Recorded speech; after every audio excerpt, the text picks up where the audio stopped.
It begins with the sound of a woman's trembling voice, barely audible over the static of a 911 recording.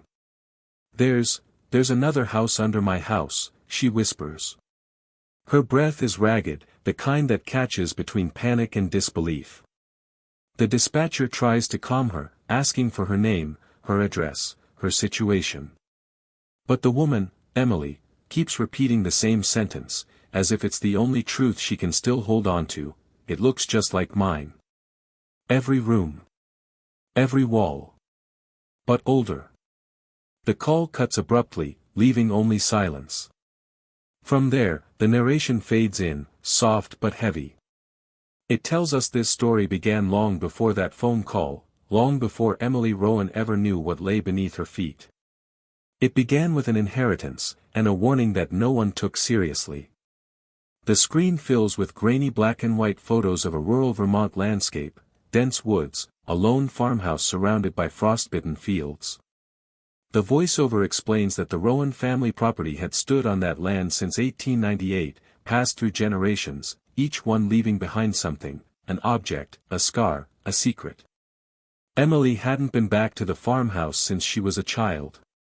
After her parents' divorce, she'd grown up in the city, far from her grandfather's reclusive life. He was a man of few words, her memories of him fragmented, always in his workshop, always muttering to himself. When she was 7, she remembered asking him why the basement door was locked with 3 separate padlocks. He had looked at her then, his eyes pale and tired, and said in a tone that left no room for questions, "That door stays shut after dark, Emily. You hear me?" She had nodded. But even as a child, she'd felt that strange pull, that curiosity that would later become her undoing. The story shifts to the present day. Emily, now in her late 20s, drives through the winding backroads of Vermont, the camera following her car as fog coils through the trees. She's come to settle her grandfather's estate after his death. The farmhouse looms at the end of a dirt path, its windows boarded, its paint peeling like dry skin. It's the kind of place that feels alive even when it's empty. The narration describes the air, thick, still, heavy with the smell of wood rot and something metallic. Inside, dust dances in the slivers of light that break through cracks in the boarded windows. Her footsteps echo as she moves through the rooms, each one a fragment of her past. The living room still holds the old radio that never worked, the armchair with the tear in the fabric, the portrait of her grandfather in uniform staring down with unblinking eyes. Everything seems preserved, yet subtly wrong, like a memory replaying out of order. As she explores, Emily finds an envelope on the kitchen counter. Her name is written in her grandfather's slanted handwriting. Inside, a single sheet of paper, "Do not go below. Whatever you hear, whatever you see, it is not yours to wake." The rest of the note is smudged, as if someone had tried to erase it. Emily stares at it for a long moment, unsure whether to laugh or shiver. Grief has a strange way of making superstition feel heavier. The first night in the farmhouse is restless. The old heater groans, floorboards creak like distant footsteps. She dreams of her grandfather, standing at the bottom of a staircase, whispering something she can't make out. When she wakes, her phone says 3:12 a.m. The air feels colder than before. Then she hears it, a faint tapping sound coming from beneath the floorboards. Slow. Rhythmic. Like someone knocking from the other side. Emily freezes, her breath visible in the cold. She tells herself it's pipes, or mice, or her mind playing tricks. But the knocking stops the moment she moves. And when she stands completely still again, it resumes. The documentary narrator steps in, describing how isolation distorts perception.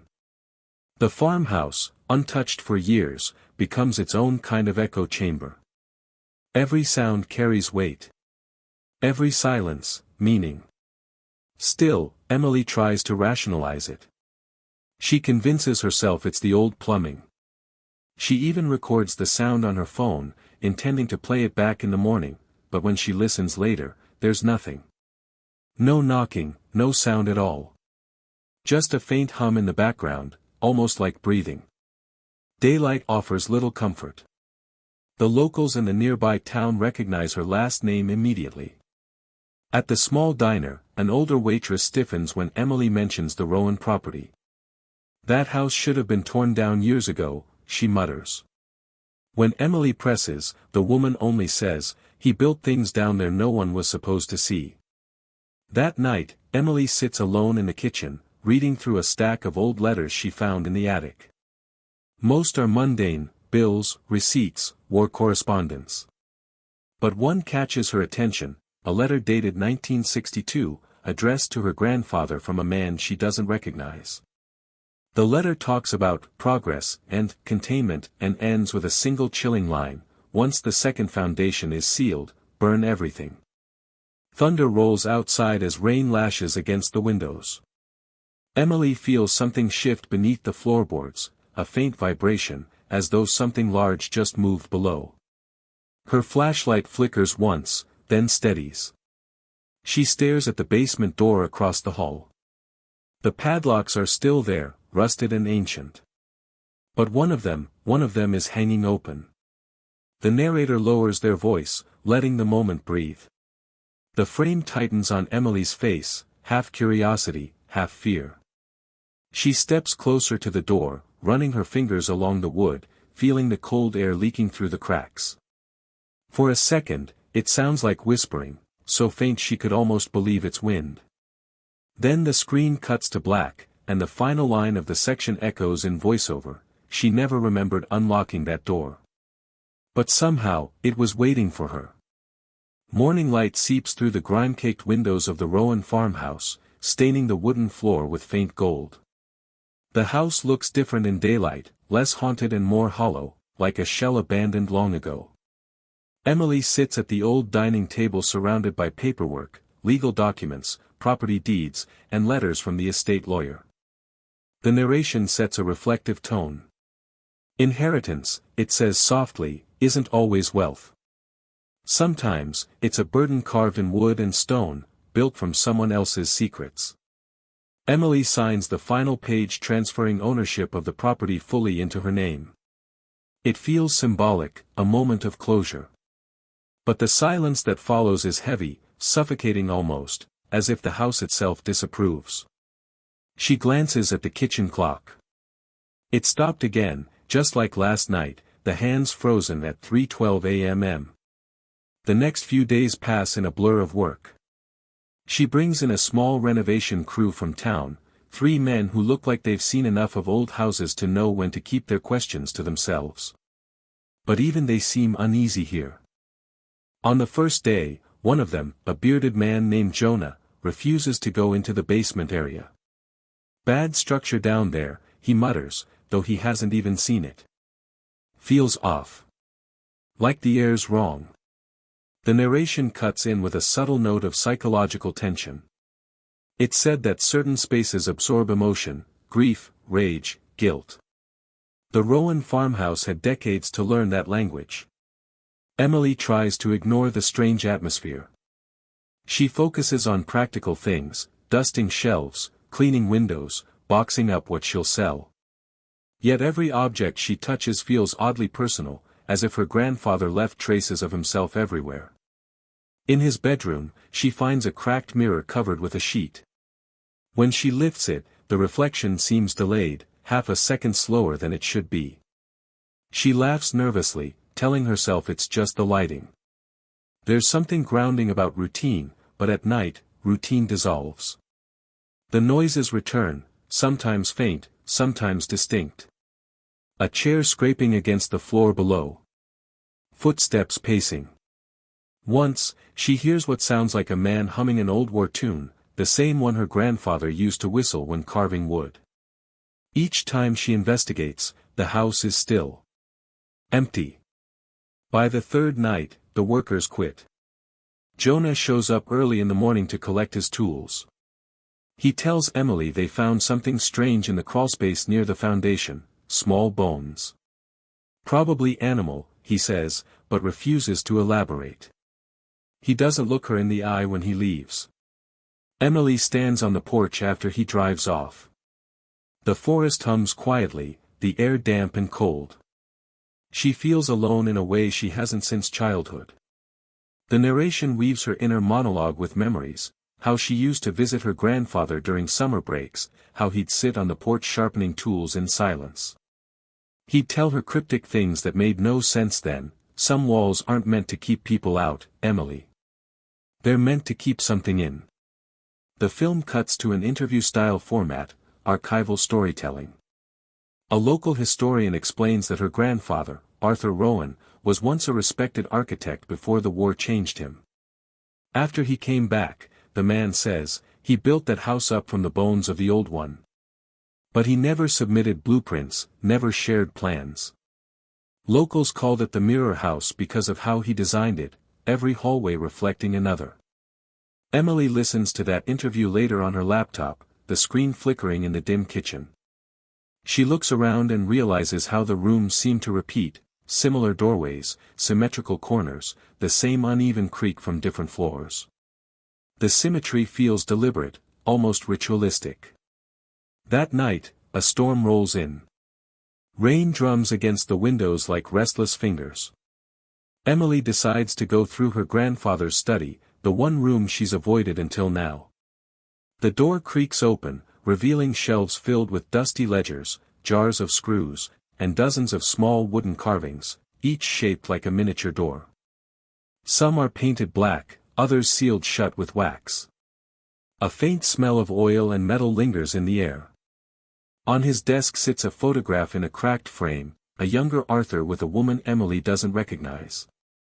The woman is smiling, but her eyes look oddly blurred, as if the camera refused to capture her clearly. Behind them, the house stands unfinished, boards exposed, the basement door wide open. Emily flips the photo over. On the back, in faded pencil, are the words, "Before the second one."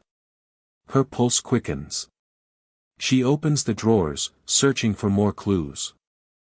Inside, she finds an old keychain with several rusted keys, each one labeled in shaky handwriting. Attic, shed, main lock, and one that just says, "Below." That key is colder than the others, almost damp to the touch. She places it on the desk, staring at it under the flickering light. The rain outside grows louder, almost drowning out another sound, the faint humming again, somewhere deep beneath her. She holds her breath. The humming stops. Then, a single thud, sharp and heavy, like something falling directly under her feet. The narration slows, the tone colder now. There's a particular kind of silence that follows fear, it says. The kind that makes you listen harder, even when you shouldn't. Emily grips the key tighter. She whispers to herself that she's imagining it. Grief can make sounds where none exist. But when she looks down, she notices something she hadn't before, a thin crack running across the floorboards near the old rug. She kneels and pulls the edge of the rug back. Beneath it, dust billows up, revealing a faint outline of a square hatch, sealed with nails, old and dark with rust. Her breath catches.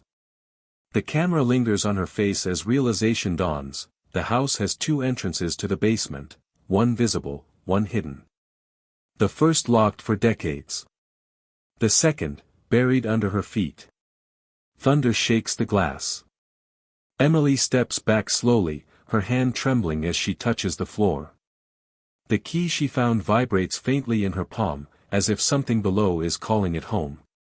Then the narration delivers the closing line of the section. Inheriting the house meant inheriting everything that slept beneath it.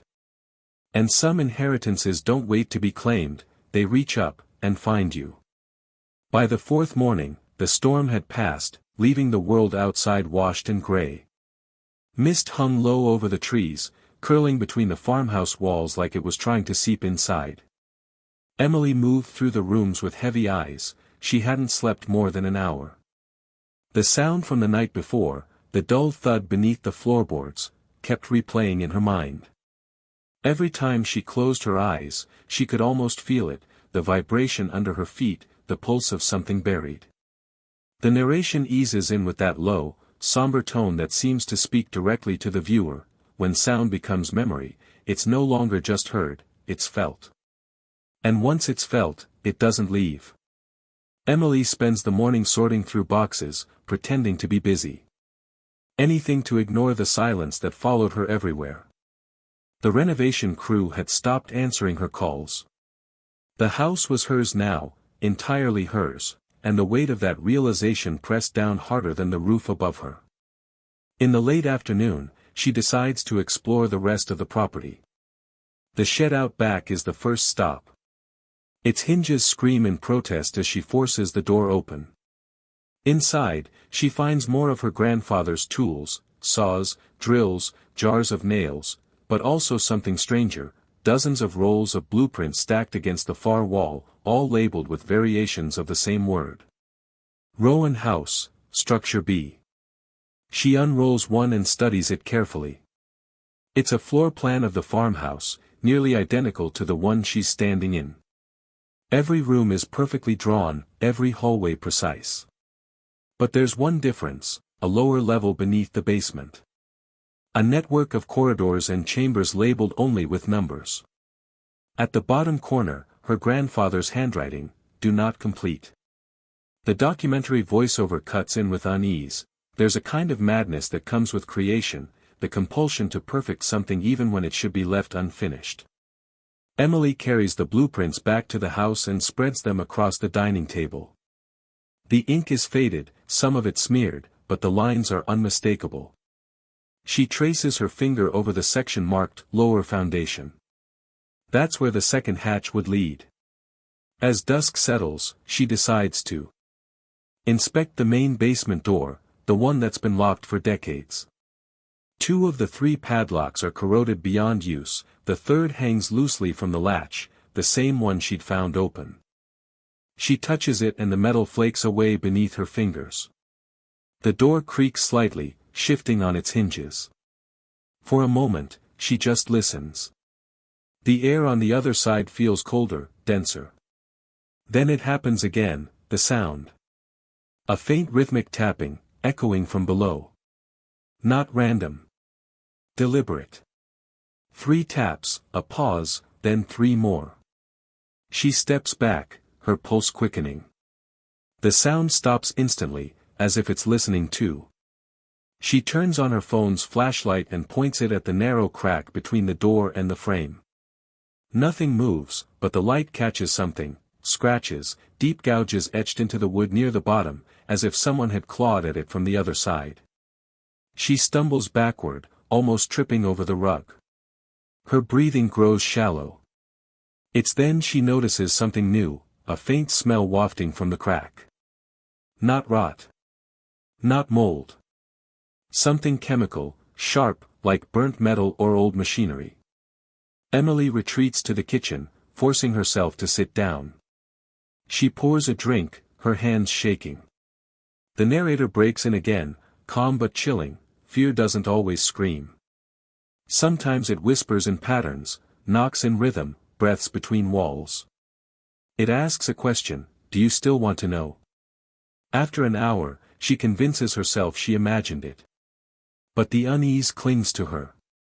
She decides to read more of her grandfather's old letters, searching for anything that might explain the strange design.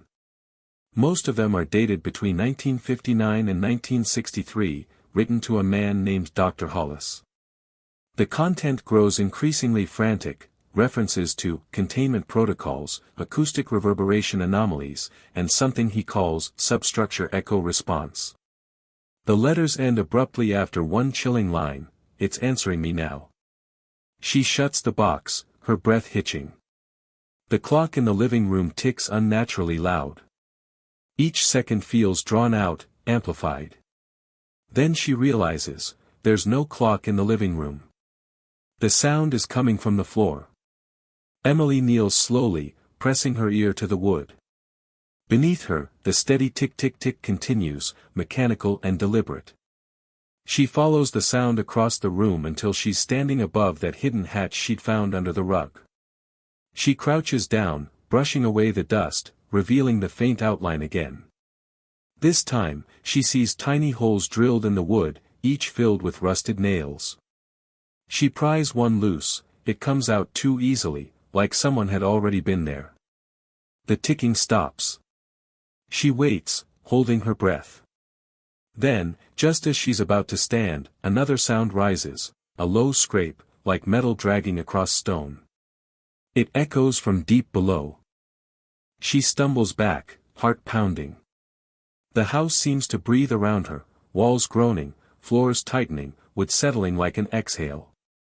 Her phone buzzes suddenly, making her jump. It's a voicemail from the estate lawyer, reminding her about the pending property appraisal. His calm, polite tone feels like it's from another world. She doesn't mention the noise. She just says thank you and hangs up, staring into the darkness of the hallway. The power flickers once, then stabilizes. She forces herself to turn on the radio in the kitchen for background noise. But instead of music, it emits only static. Then, beneath the static, a faint rhythmic pulse, 3 beats, a pause, 3 more. The same pattern as before. The voiceover draws closer, the words measured. When we look for meaning in the unknown, sometimes the unknown looks back. Emily turns the radio off and walks toward the stairs, gripping the railing so tightly her knuckles whiten. The camera follows her as she descends, stopping at the basement door. Her hand trembles over the latch. She wants to open it, but something in her, the last echo of caution, tells her not to. She presses her ear against the door instead. This time, there's no tapping. No ticking. Only a single, faint sound, a voice. It's too soft to make out, but she recognizes the tone. The rhythm. It's her grandfather's voice, low, muttering, repeating a phrase she hasn't heard since she was a child. Keep the door shut after dark. She jerks back, stumbling into the wall. The light bulb above her flickers violently, then goes out completely. The house plunges into silence. The section closes with the narration's final whisper, whatever lives in silence had learned her name. The morning after the basement incident, the farmhouse feels heavier. Even the sunlight through the cracked windows carries an almost tangible weight. Emily wakes early, the memory of her grandfather's voice still echoing in her mind. She moves through the house quietly, aware of every creak, every draft, every whisper of air. Today, she knows, she must confront what lies beneath, not yet physically, but in preparation. The narration begins softly, pulling the viewer in. The past doesn't live only in memory. It lives in paper, in ink, in hidden maps and half-forgotten words. For some, the past becomes a labyrinth, and for others, a warning. Emily heads upstairs to her grandfather's study. The room has been untouched since his death, dust coats the floor, stacks of papers lean precariously against bookshelves, and an old oil lamp rests on the desk like a sentinel. She pushes aside the clutter, uncovering a small wooden box bound with leather. The surface is cracked with age, and the smell of old paper rises as she opens it. Inside are notebooks, her grandfather's journals. They are yellowed, fragile, written in cramped handwriting that grows increasingly erratic toward the later entries. Emily flips through them slowly, as if each page might break beneath her fingers. The first entries speak of mundane things, maintenance logs, small notes about repairs to the farmhouse, dates of repairs, and weather. But soon the tone changes. There are mentions of voices, not hers, not anyone she knew. They are described as singing in the dark. There are references to the second house and something called the foundation below. In some entries, her grandfather writes about keeping her safe and closing the gates. These phrases repeat, becoming almost obsessive. One journal entry stands out. Dated nearly a decade before Emily was born, it reads, "It waits below. Every night it hums. I cannot let her go down there. Not after dark. Do not open what you cannot close." Emily feels a shiver run through her. The handwriting suddenly becomes jagged, the letters uneven, and the ink smudged in places as if he had written in haste, or fear. Her grandfather's words are unfinished, a sentence trailing off in a smear of black ink. Beneath the journals, she finds something else, a folded sheet of parchment, yellowed and brittle. She unfolds it carefully. It's a hand-drawn map, crude but detailed. At the center is the farmhouse. Beneath it, in heavier ink, is a labyrinth of corridors. The map marks something, a hidden stairway and a sealed chamber labeled simply, below. The camera lingers on the map, zooming in so the viewer can see the strange marks, numbers, odd symbols, and a small circle with her grandfather's initials beside it. The narration underscores the mystery: maps are not just drawings. They are invitations. And warnings. Emily sits back in her chair, staring at the parchment. The air in the room feels colder. Somewhere below, the house groans in response. She hears the faint scrape of metal, distant and deliberate. It stops as quickly as it starts, replaced by silence. She looks around the study and notices something she hadn't before: a wall of photographs hidden beneath a stack of newspapers. They are black and white, worn at the edges, and feature her grandfather at different stages of life. In some, he stands in the farmhouse. In others, the same strange wooden hatch appears in the background, always sealed. But in one photograph, the basement door is open, and the stairway beneath it is visible, descending into darkness. The photograph sends a chill down her spine. Written on the back in her grandfather's handwriting: "Do not let her find it." Emily closes the journals, but something compels her to keep exploring. She carries them to the basement doorway. The key she found before still rests in her palm. Her grandfather's handwriting and the map in her hands are calling her toward it. She kneels, pressing the blueprints against the floor, aligning them with the hatch she found. They match perfectly. The narration grows heavier: some people inherit land. Some inherit houses. Others inherit legacies, of guilt, of fear, of things better left untouched. She stands and moves toward the stairs, journal in one hand, the map in the other. The air grows thicker as she approaches the basement door. The wood feels colder now, almost wet to the touch. The humming sound returns, low and distant at first, then growing in clarity. It is no longer rhythmic tapping, but a sustained vibration, almost like breathing. Her hand hovers over the latch. Her breath quickens. The map trembles slightly in her other hand, as if it's alive. Emily's voice is barely a whisper: "What did you hide, Grandpa?" Then, the sound stops. The air goes still. The narrator closes the section with a whisper that lingers: "Some doors are not locked to keep us out. They are locked to keep us in." That evening, Emily stands before the basement door. The air is thick with silence, broken only by the distant creak of settling wood and the faint hum that seems to come from deep beneath the house. Outside, the sky is bruised purple and gray as twilight descends. Inside, every shadow feels alive, shifting at the edges of her vision. The narrator's voice cuts in: "Some thresholds are not meant to be crossed. And yet, some doors call louder than any warning." Emily holds her grandfather's map and journal in one hand, the old brass key in the other. Her breath comes in short bursts.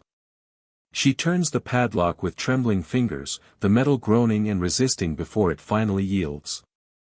As the latch falls away, a sound follows, a long, low exhale from somewhere below. The camera lingers on the door as she pushes it open. Darkness spills upward like ink. The air smells of earth and rust, and the faint humming grows louder, vibrating through her bones. Her flashlight cuts a narrow beam into the abyss. The stairs descend steeply, narrower than expected, made of rough-hewn stone worn smooth by decades of neglect. Dust rises in her wake. Each step echoes in the enclosed space, swallowed instantly by the deeper silence. The narration deepens: descending is not just a physical act. It is a surrender to what lies beneath: memory, fear, and the unknown. Halfway down, Emily pauses. The air changes, becomes heavier, colder, as though she's entering a different world. The humming now has rhythm. It's steady and low, like a heartbeat. Somewhere far below, metal scrapes against stone. Her grandfather's warning echoes in her mind, do not go down after dark. But she has gone. She's already descended. The staircase opens into a chamber. The walls here are lined with stone blocks carved with strange symbols. Dust and cobwebs cover every surface, but something is deliberately preserved, a crude archway sealed with rusted iron. Her flashlight catches carved letters along its edge. She kneels to examine them, tracing the shapes with her fingers. They are too worn to fully decipher, but one phrase is clear, the second house. She turns her flashlight across the room and sees a narrow passage beyond the archway, stairs leading even deeper. Her heartbeat quickens. She doesn't stop to question whether she should go on, something drives her forward. Every instinct, every warning in the world, is being drowned out by curiosity. The camera shifts to slow, close-up shots, her boots crunching gravel, her flashlight shaking, her breath forming clouds in the cold air. The hum grows louder, almost a voice now, whispering her name. She hesitates at the foot of the next stairwell. The air here smells metallic, like blood mixed with machine oil. The floor is slick. Her flashlight catches something moving in the darkness, just a shadow, gone before she can focus. She steps down again, and the staircase opens into a cavern-like chamber. This place feels unnatural, constructed rather than carved. The walls are lined with wood paneling identical to the living room upstairs. There are doors here, hundreds of them, each one painted the same faded green as the farmhouse's exterior. The hum pulses stronger here, resonating through her chest. Emily moves forward cautiously, her flashlight sweeping over a hallway that stretches farther than possible under one house. The air is warmer now, the smell sharper. She hears breathing, slow, deliberate. She freezes. The light catches on something at the end of the hall. A door, slightly ajar. Through the gap, pale light spills into the corridor, unnatural and cold. The sound of movement comes again, closer this time. Her breath catches, and she swallows hard. The camera shifts to a close-up of her hand gripping the flashlight. Her knuckles are white. Her voice trembles when she speaks, almost to herself, "Hello." No answer comes, only a faint creak of wood. Emily steps toward the door. Each movement is deliberate but hesitant. The hum has grown into a deep vibration now. She reaches for the knob and pushes gently. The door swings open with a groan. Inside is a living room, identical to her grandfather's upstairs. The first night in the farmhouse is restless. The old heater groans, floorboards creak like distant footsteps. She dreams of her grandfather, standing at the bottom of a staircase, whispering something she can't make out. When she wakes, her phone says 3:12 a.m. The air feels colder than before. Then she hears it, a faint tapping sound coming from beneath the floorboards. Slow. Rhythmic. Like someone knocking from the other side. Emily freezes, her breath visible in the cold. She tells herself it's pipes, or mice, or her mind playing tricks. But the knocking stops the moment she moves. And when she stands completely still again, it resumes. The documentary narrator steps in, describing how isolation distorts perception. The farmhouse, untouched for years, becomes its own kind of echo chamber. Every sound carries weight. Every silence, meaning. Still, Emily tries to rationalize it. She convinces herself it's the old plumbing. She even records the sound on her phone, intending to play it back in the morning, but when she listens later, there's nothing.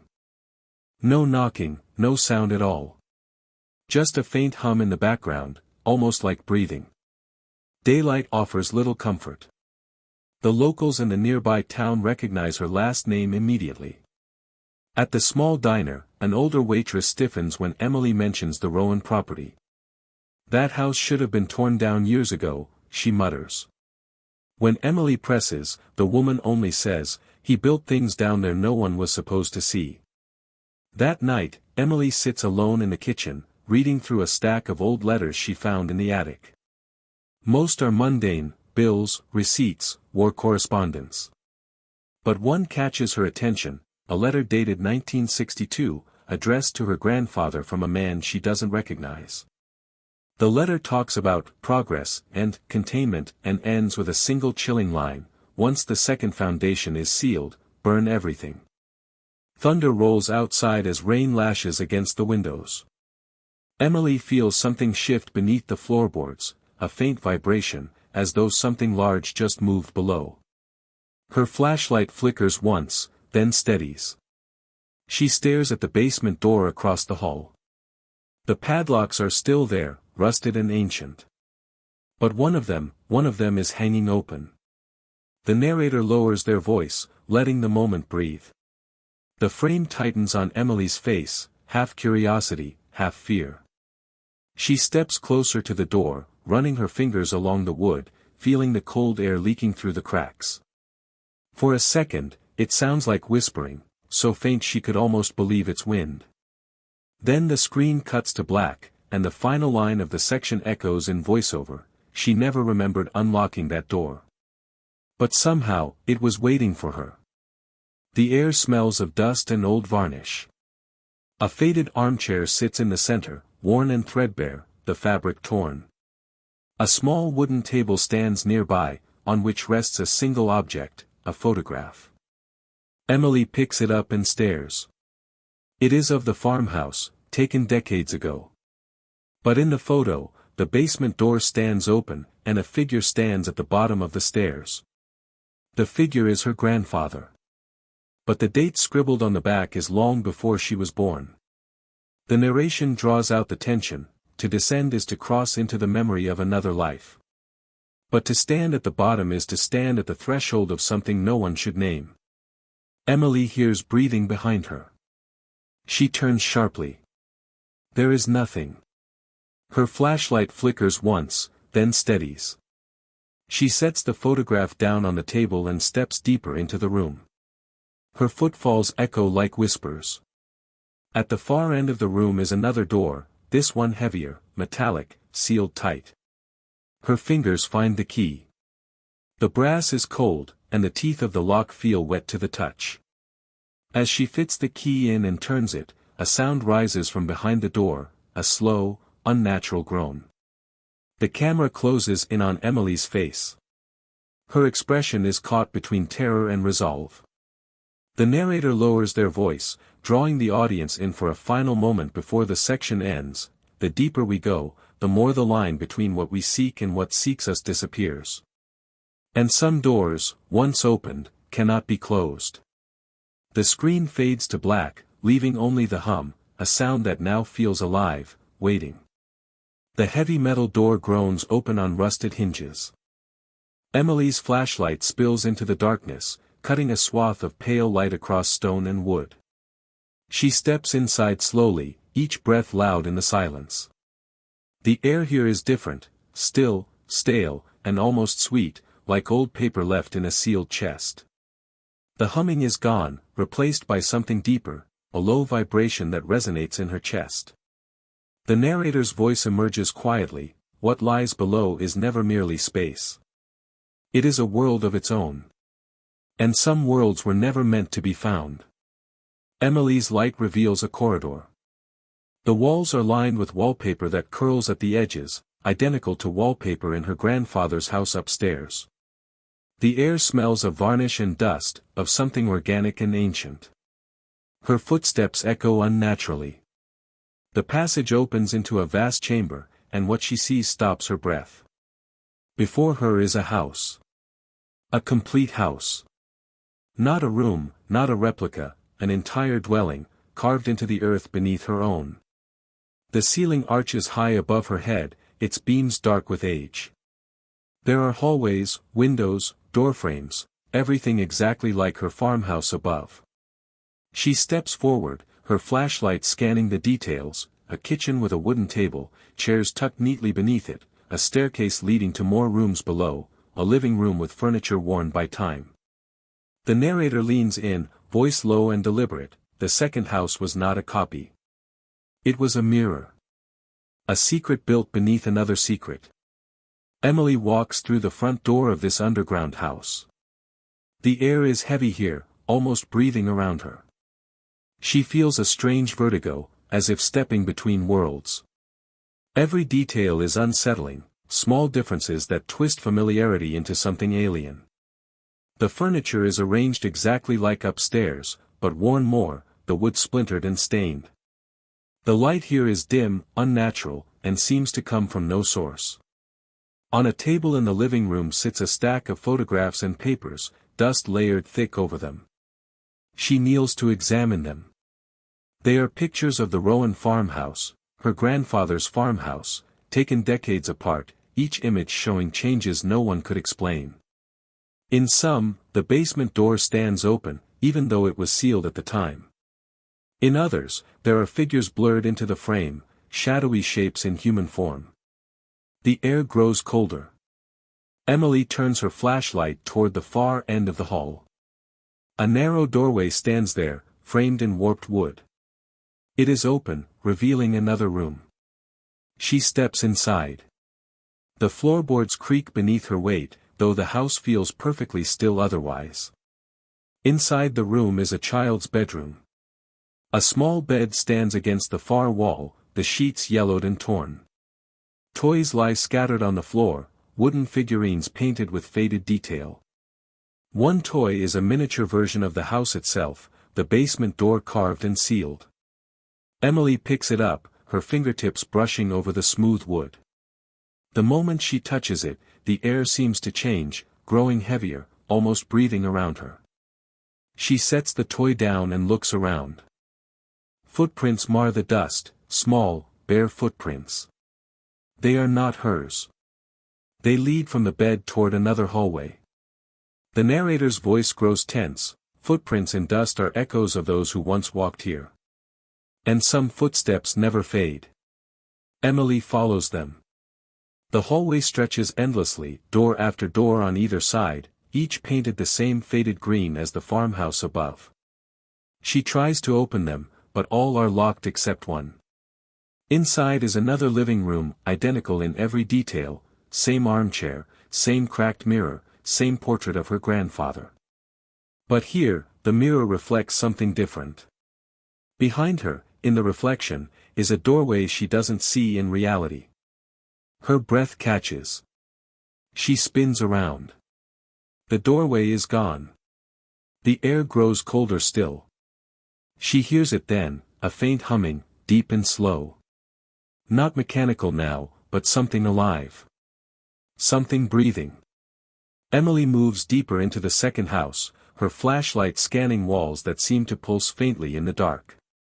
She passes another bedroom, where she finds a journal bound in worn leather, her grandfather's handwriting inside. The last page is torn, the words smeared, but she can read, they are here. Waiting. Below the foundation. The air hums louder. Emily realizes the sound is coming from beneath the floorboards, beneath this house itself. She feels the vibrations through her boots. Her flashlight flickers. She hears a door creak somewhere behind her. She turns. The corridor is empty. At the far end of the hall stands a door unlike the others. Heavy steel. No handle. Her flashlight beam catches something carved into its surface, her name. Emily Rowan. Beneath it, a date, written in her grandfather's hand, decades before she was born. The narrator closes the section, some houses hide themselves beneath other houses. But not everything that hides wishes to stay hidden. Emily stands before the door, her hand trembling over the steel. She breathes in deeply. The humming swells. She reaches out. The scene cuts to black, leaving the sound lingering, a low, living hum that feels endless.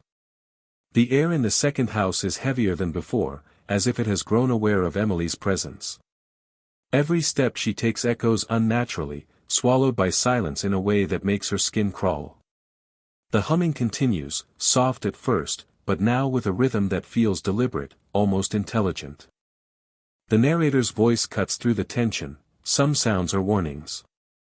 Others are invitations. And some are the voices of what lies beneath. Emily's flashlight catches faint markings along the walls, scratches, carved symbols, and patterns that look like a language of their own. They are older than the house above, worn into the wood, but deliberate, repeating along the hallways. Her grandfather's journal had spoken of something called substructure echo response, but she never understood what it meant until now. The walls themselves seem to hum with memory, whispering her name in a voice she cannot place. She pauses at the doorway to a long corridor. At the far end, there is movement. Not light flickering, not shadow shifting, but something that feels like a breathing silhouette.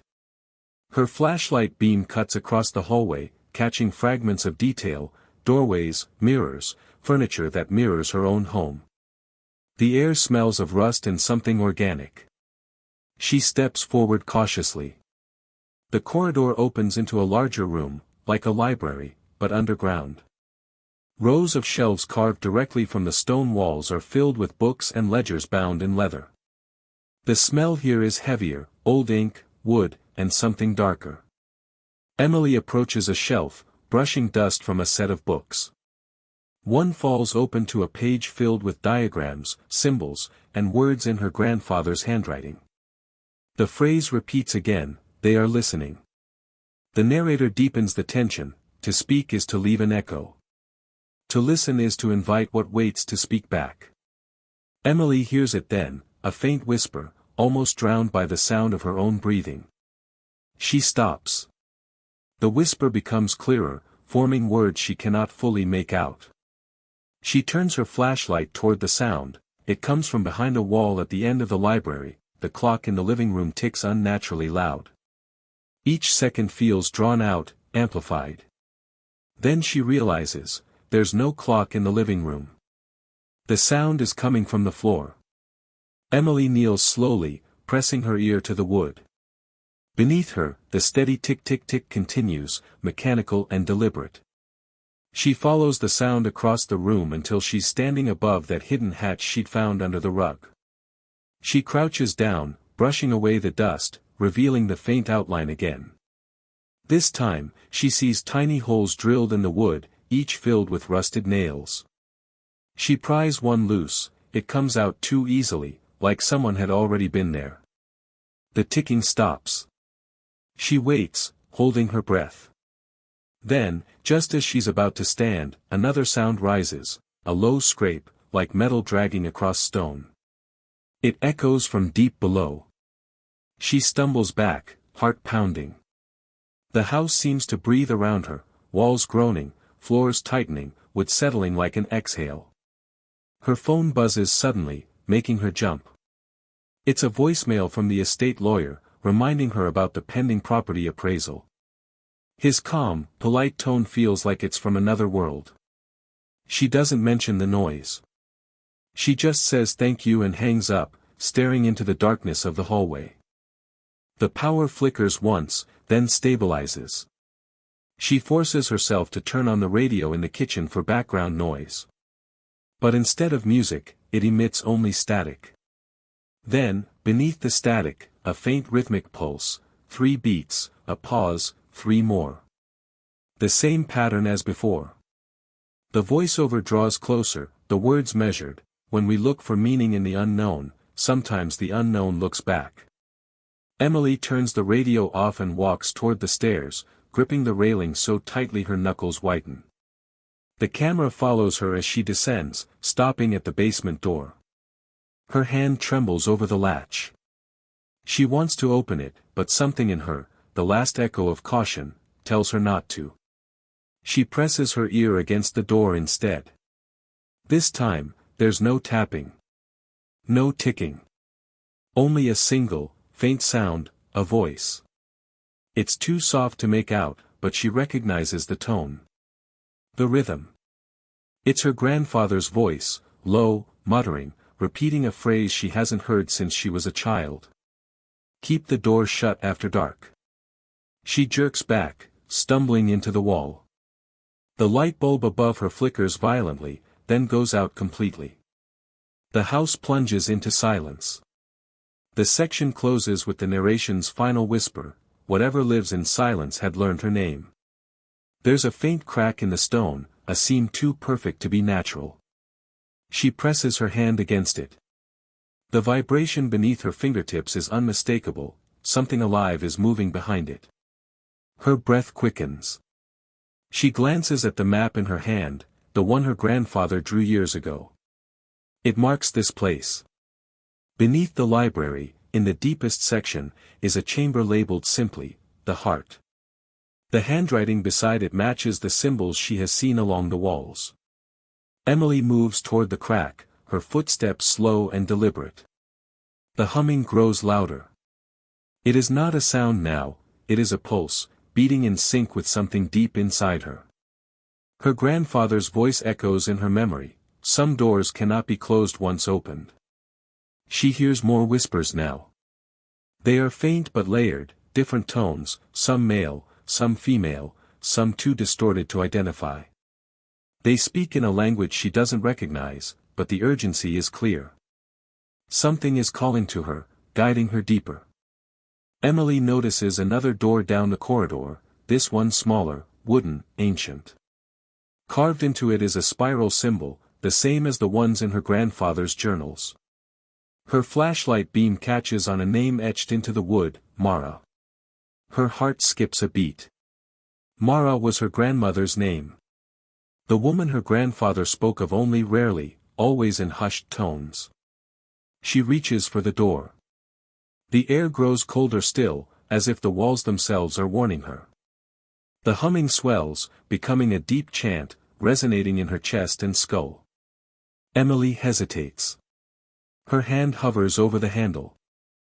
Behind her, the floorboards creak again, slowly, deliberately. The narrator lowers their voice to a whisper, "Some doors are not just thresholds. They are awakenings." Emily turns her head, drawn to the far end of the hallway.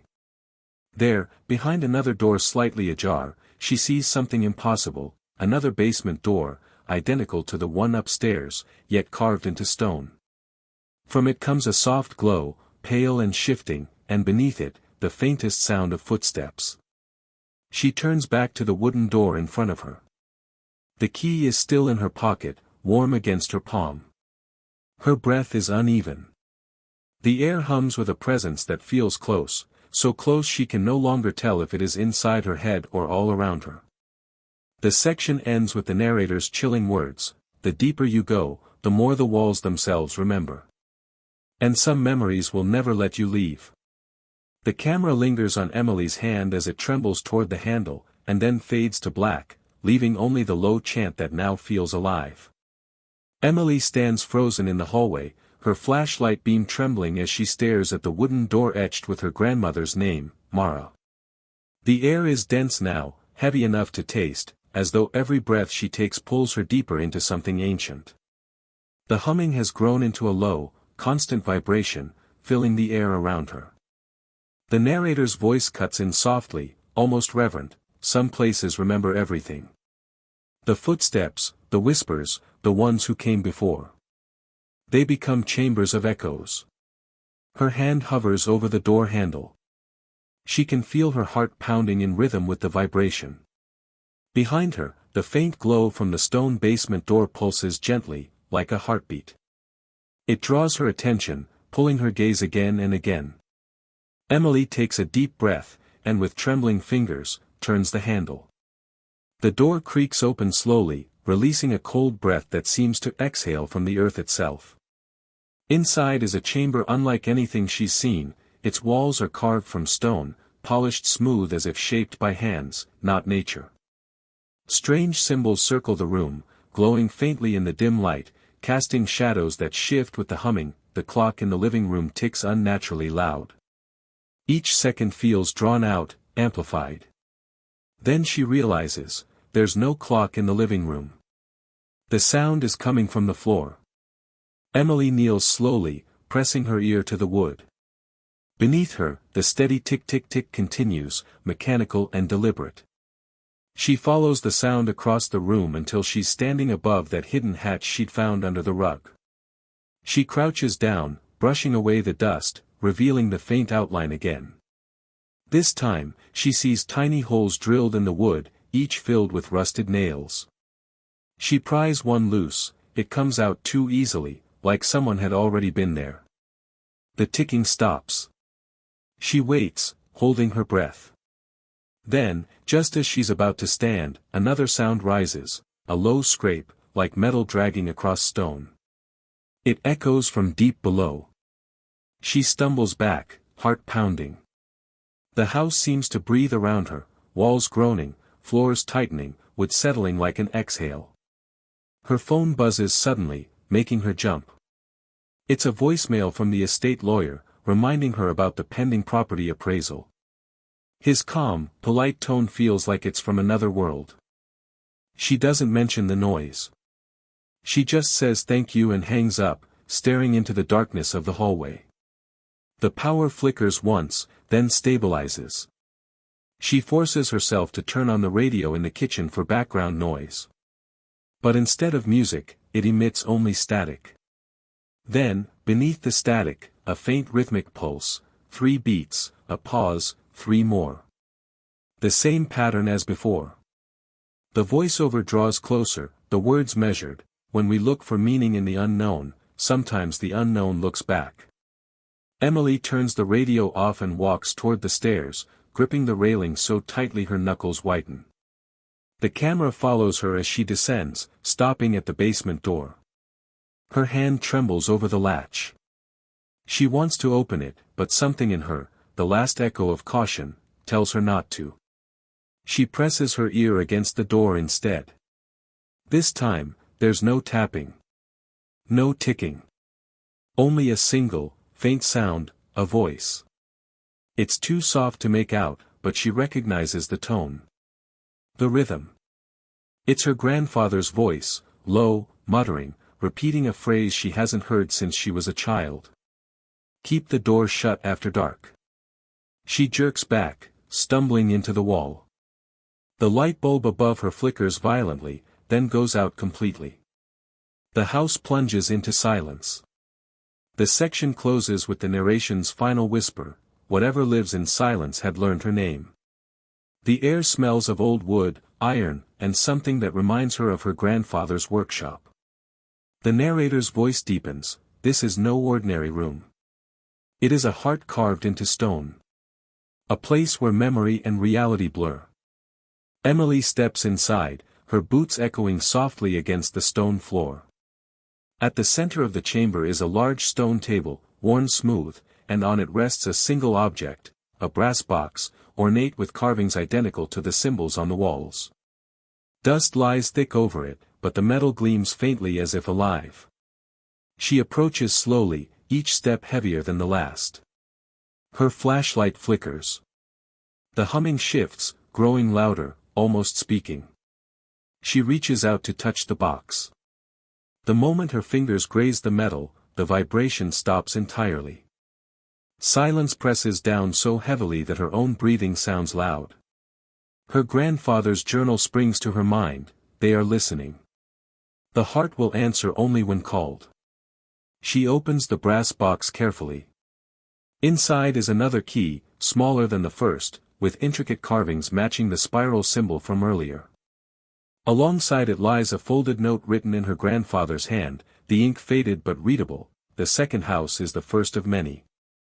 Mara guards the path. You must follow the echoes. Emily stares at the note, her mind racing. The humming returns, this time beneath her feet. The floor vibrates as if the stone itself is alive. She turns toward the doorway behind her, and the glow from the stone basement door upstairs is now visible through the far hallway. It pulses in time with the sound. The narrator intensifies the suspense, some keys unlock doors. Others unlock destinies. And some awaken what should never be disturbed. Emily slips the small carved key into her pocket. She turns to explore the rest of the chamber. The walls are lined with doorways, each sealed, each marked with symbols she cannot decipher. The humming now seems to come from all directions, a chorus of low voices just beneath understanding. She approaches the nearest door. When she touches it, the air changes. The vibration under her fingers is stronger, almost like a heartbeat that belongs to the house itself. She hears whispers now, soft, urgent, coming from behind the door. They call her name. Her name, over and over, in voices both familiar and strange. The narrator closes the section. Some chambers keep their secrets for centuries. But the longer they wait, the louder their echoes become. Emily steps back from the door, her breath uneven. She glances at the glowing stone basement door again. The pull is irresistible. She knows what she must do, even though every part of her screams to stop. The scene fades to black, leaving only the low hum, a sound now layered with whispers, growing louder. Emily stands at the threshold of the chamber of echoes, the small carved key heavy in her palm. The air is thick, almost liquid with tension, each breath she takes drawing her deeper into the unnatural stillness of the second house. The hum is constant now, low, deep, and vibrating through her bones. The narrator's voice cuts in, slow and measured. Some voices are warnings. Others are calls. But there are those that become commands. And some of them come from below. Her gaze shifts to the door at the far end of the chamber, the one she touched moments ago. The symbols glow faintly under her flashlight, their shapes shifting as though alive. The whispers behind it are now clearer, forming syllables she can almost recognize. They are calling her, her full name. Softly. Insistently. She steps forward, her boots silent against the stone floor. Every instinct screams to stop, but her curiosity and something deeper, an unshakable pull, drive her onward. The closer she gets, the more the air changes. It feels heavier, wetter, as if breathing itself has a weight. She reaches out, her hand trembling, and presses against the door. The sound behind it changes instantly, a slow exhale, followed by what sounds like faint footsteps. The door shudders under her touch. The narrator's voice deepens, drawing out the moment. Some doors are not thresholds. They are entrances into the past, the present, and something older than both. Emily takes a deep breath and turns the small key in her pocket. The door shudders again, metal groaning as if resisting. Then, with a sound like the breaking of stone, it swings open. Beyond lies a narrow stairwell descending into blackness. The vibration grows stronger, almost like a heartbeat, and now the whispering is louder, multiple voices layered together, speaking in a language she cannot understand. She shines her flashlight down. The stairs are carved from stone, slick with moisture. The air rushing upward feels colder, carrying with it the scent of earth and decay. She steps down cautiously. Her footfalls echo in the narrow space, but beneath them is another sound, a voice, clear and distinct, whispering, "Emily." The narrator leans in. Some calls come without words. Others come from voices we cannot escape. And some come from beneath the foundation of the world we know. Emily descends further, the air growing thicker, heavier, each breath harder to draw. The stairwell curves downward, the walls closing in.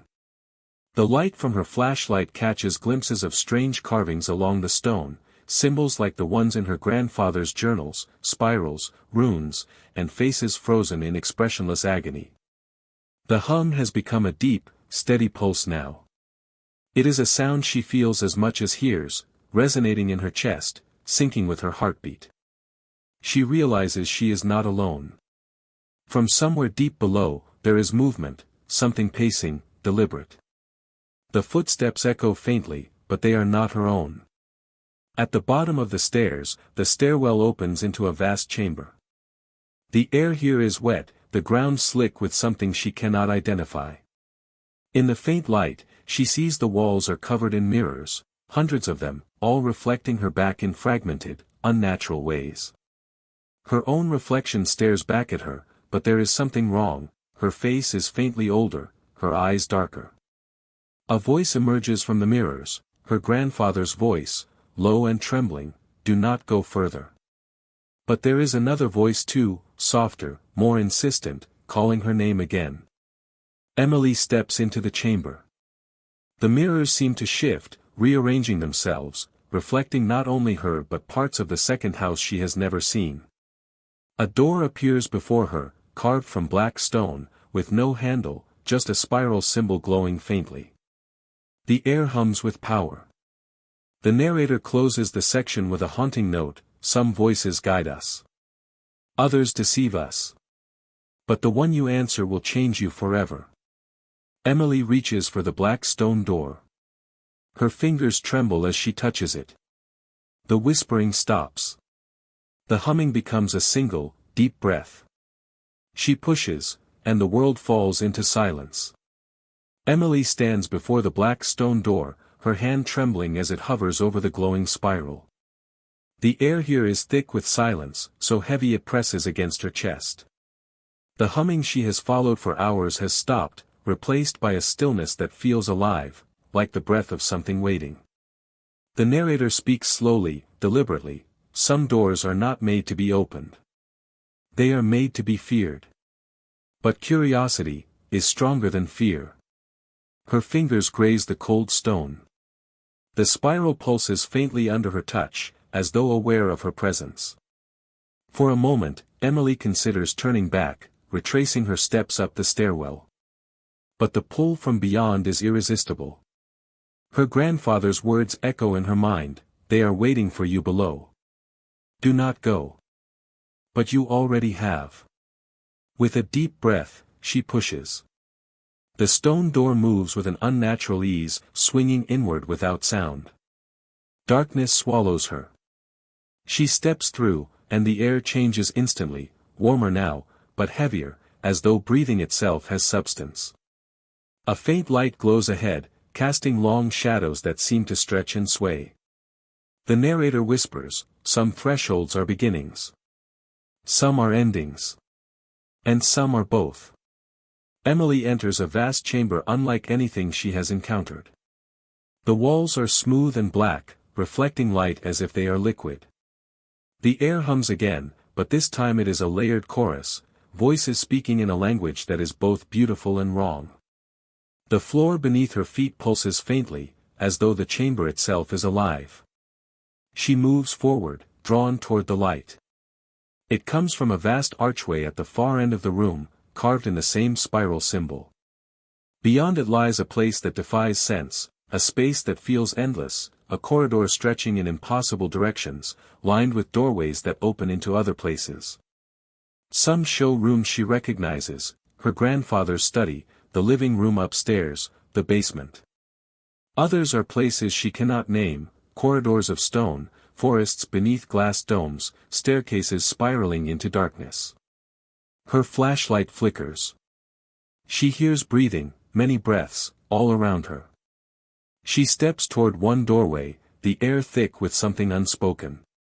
The narrator's voice draws the moment taut: "To pass through a door is to answer the question it asks." But the doors of the second house ask questions we were never meant to answer. Emily pauses before a particular door. It is simple, unmarked, unlike the others. Behind it comes a faint voice, soft, calling her name again. She feels certain it is not her grandfather's voice this time. It is hers. She opens the door. Inside is another room, a perfect replica of her childhood bedroom. The walls are painted the same pale green, her old bedspread folded neatly, toys scattered on the floor. A small mirror on the dresser catches her eye. She approaches it slowly. Her reflection stares back, but her face is older, lined, and tired. Behind her reflection stands a figure, her grandfather. He raises a hand, pointing toward the stairwell she descended. Emily turns. The corridor behind her is gone. The only path is through the doorway she just opened. The voice returns, louder now, soft but urgent, whispering, "Follow." The narrator closes the section. Some houses are built for living. Others are built for remembering. And some are built to keep us. Emily steps forward. The doorway swallows her. The light fades. Silence follows, deep, complete, and infinite. Emily steps through the doorway, and the world changes instantly.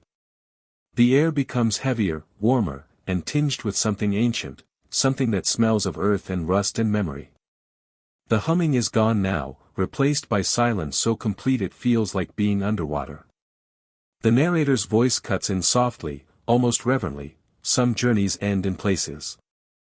Others end in truths. But there are journeys that end in the heart of a house.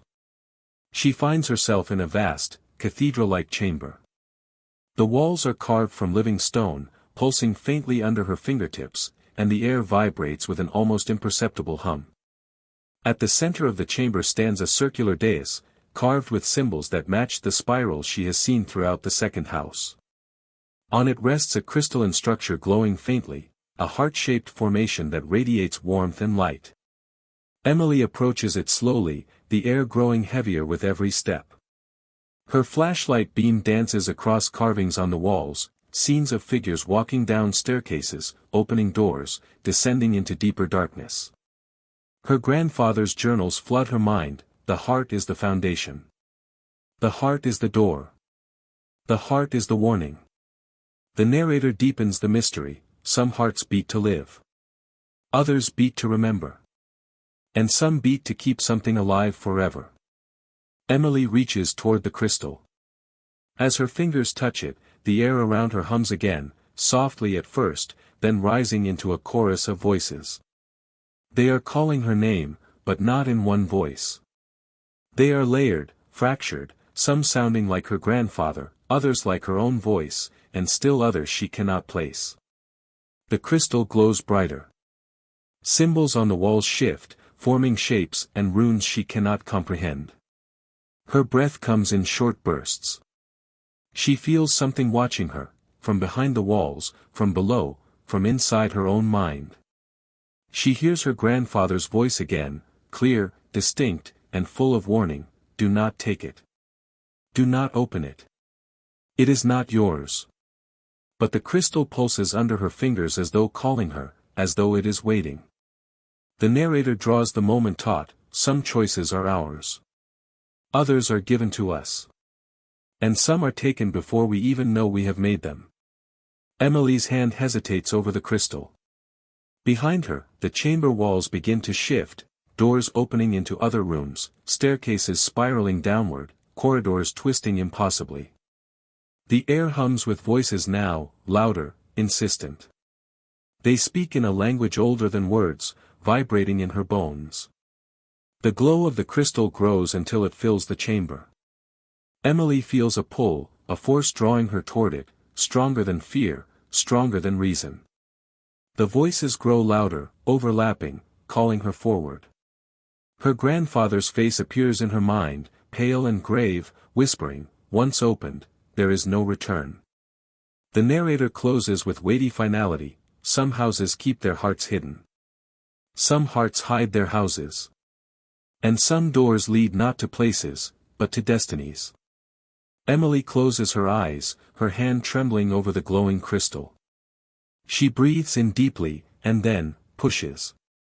The screen fades to black. The sound of a heartbeat swells and then stops. Silence follows.